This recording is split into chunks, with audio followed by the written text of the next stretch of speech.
Kim, how can you have a more impactful conversation? I think for me, it's about being really, really present. And I guess one of the things that I learned in corporate life is that actually it's the difference between impact and intent. So what tends to happen is we talk to people, and particularly if you have to give anybody constructive feedback, they'll immediately defend their intention because they weren't intending to get it wrong. They weren't intending to mess up. And therefore you end up in this ridiculous conversation where they're telling you what they were trying to do and you're telling them what they actually did. And you end up with that kind of like disconnect. And so instead, I kind of looked at, well, is there a different way? Can you change the way we communicate? And it's interesting, Bryan, you were saying earlier about, we have our Kilimanjaro. We all have that thing that we are fearful that we're not going to be able to achieve. If I said to any of you here today that in the morning when you wake up, you're going to have to learn how to walk or talk or run or jump or skip, you'd be overwhelmed. We'd all be overwhelmed. And yet the reality is, at our most vulnerable, we learned it. So it kind of makes you think, okay, what was so different about us at that point that we could learn from today? And that's probably been one of my biggest lessons is since becoming a mum, really paying attention to my little one and her friends, and kind of look at it and go, there's three things that are different about us when we're so little. The first one is we just want to be like everybody else. So you can run and jump and walk and talk and skip. So I want to be like that because I just want to be like you. And the second one is I might be able to say no, but I can't really mean it. I mean, even toddler tantrums run out of steam eventually, even if you don't think they're going to. But the third one, and for me, this has probably been the biggest point of impact, has been that if you look at any child that is learning to walk, I pretty much guarantee that there is at least one, if not many people, stood around them going, come on, sweetheart, you're so close, you can do this. We give them our belief. And actually, that is one of the biggest and most impactful things that we can do. And that's what I now teach leaders to do, which is overtly share your belief with your people. Believe in them. Let them know that you know that they can do this. And get them to borrow your belief until they find their own. And I've done that in organisations, and you see the point at which actually they start to believe it for themselves. So they borrow yours to start off with, but actually you can have such an impact by being overt. Every time you give somebody an opportunity, you are inadvertently saying, I believe in you. Because the other thing that's true about all human beings is we don't want to be foolish. We don't want to get it wrong. So if I ask one of you guys to do it, it's because I believe that you can and you're going to do an amazing job. But I might not tell you that.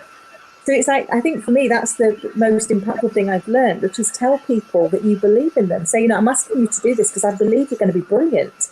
And you're going to share such amazing insights that why would I not ask you to get involved? That makes a lot of sense.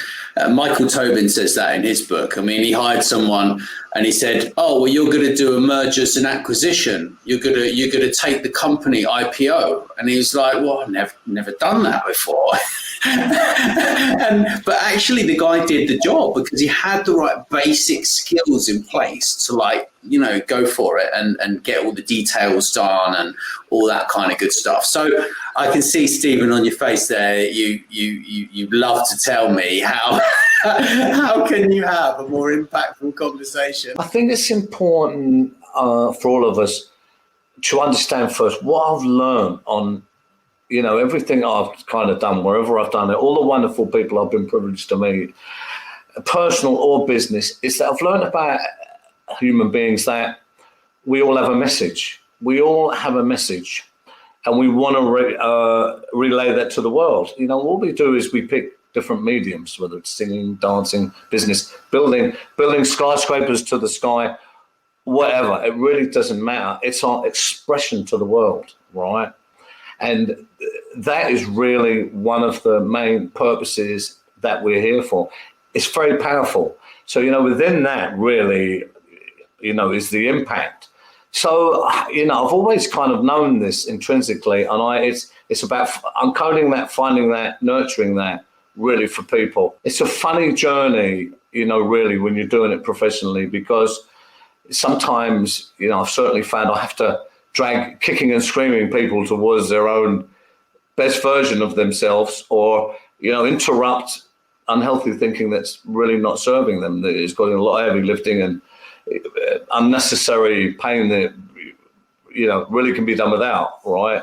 So it's a funny thing. So that to me is an impactful conversation as well, because it's righting a wrong and it's improving things really quickly. So yeah, I would say that it's quite a question. So you're talking about basically helping people to shut off their self-talk, the negative self-talk, and flip it to something else. Is that what you're saying? It's a massive area. It really is, and for those of us who know that we have to wrestle with these kind of things to help people, and the other thing I would say is, look, this is why a king has a court of advisors, because he's wise enough to know that one person can't always be right. You need other people to come in with a side view. I mean, I even seek constructive criticism. I'll go and seek it and say, hey, what do you think of this? Because, we must be open to learn. And this is a really important point, right? So I'll say it is that another thing I've certainly learned is when you come up the levels of life, as in business, this is one of the really important things that certainly catches out a lot of people I see. Kind of the law of the lid kind of a thing. If we're talking, leadership is, they get to a certain plateau, but one of the main things is they're not open to learn. There's something strange that happens where them needed messages or, support systems or ways to integrate what they need kind of, don't work. It's not. It's just, this is the time where you need to expedite the learning and you need to get over these humps in the road, breaking points, I call it, to the next level, if that makes sense. But it's very apparent. I see many, many instances of this. Thank you. That's fantastic. So over to you, Bryan. How can you have a more impactful conversation? There's so much good stuff here. It's all so juicy and good.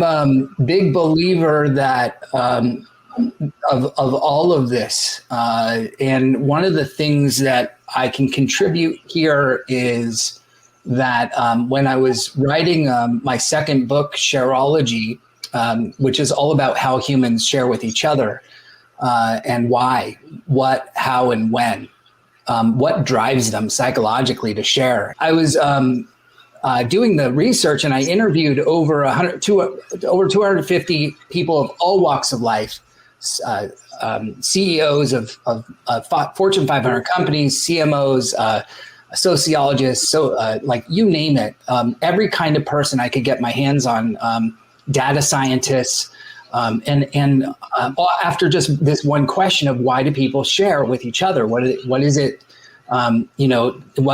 it that will make an impact basically between two people, and why? Why do they want that? Online, offline, in every capacity. And then I took all of the data and I had every interview transcribed, and then I threw it into one of those word cloud generators.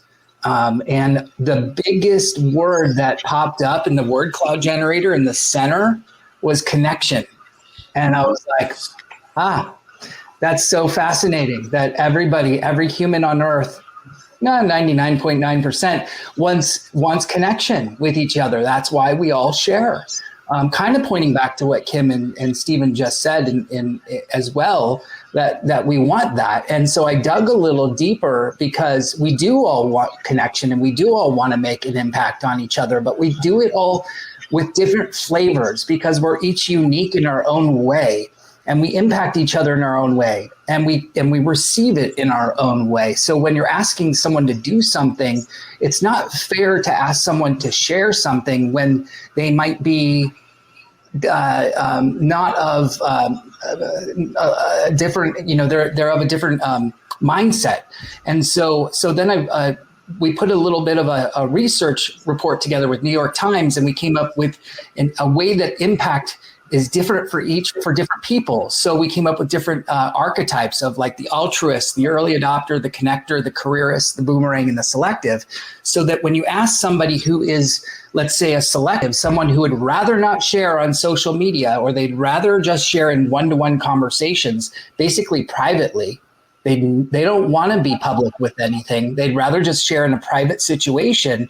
You're now impacting them in a whole new way, right? Or it's just like we're the four of us right here. So what I'm getting at is that be really really careful about who you're talking to and how you're impacting them, because each of us has a unique way about how we need to be and who we're being with, and how we can each impact each other.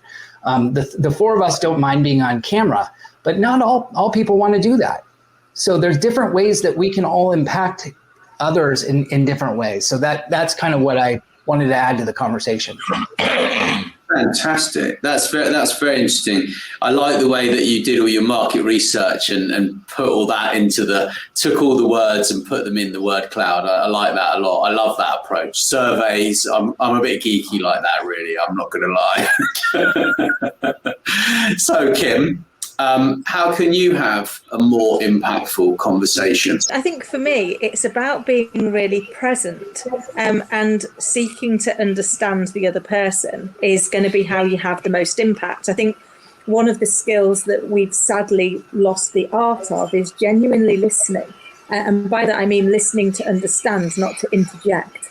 So too often we can listen only long enough to be able to leap in with our points, to try and demonstrate that we were listening really, or that we've got an opinion.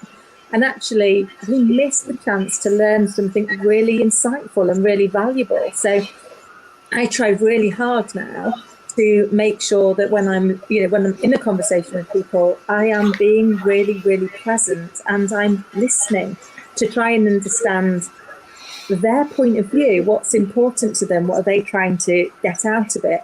And how can I use it as an opportunity to learn more? Because, I say this all the time. My nan used to say every day is a school day, and God bless her, she was right. We learn something every day. And I think, Stephen, you were so insightful when you were talking about the fact that unfortunately something switches off in leaders. And as they get higher up, they suddenly stop learning. And I wonder if almost that fear of not having the answers takes over. And actually, we don't need to know all of the answers. We need to have the confidence to ask other people to have those answers. I think it was Lao Tzu that said that the wise man is the one that knows what he does not know. And I think, if we can get ourselves into that place of confidence where it's like, I don't know, and I'm willing to ask you, because we are going to be stronger together. I think that's how we can have more impact. Thank you. Thanks so much for watching. So if you are an executive or a coach, whether seasoned or new, and you want to improve your goal setting, why don't you click the link below? The training's bound to help you.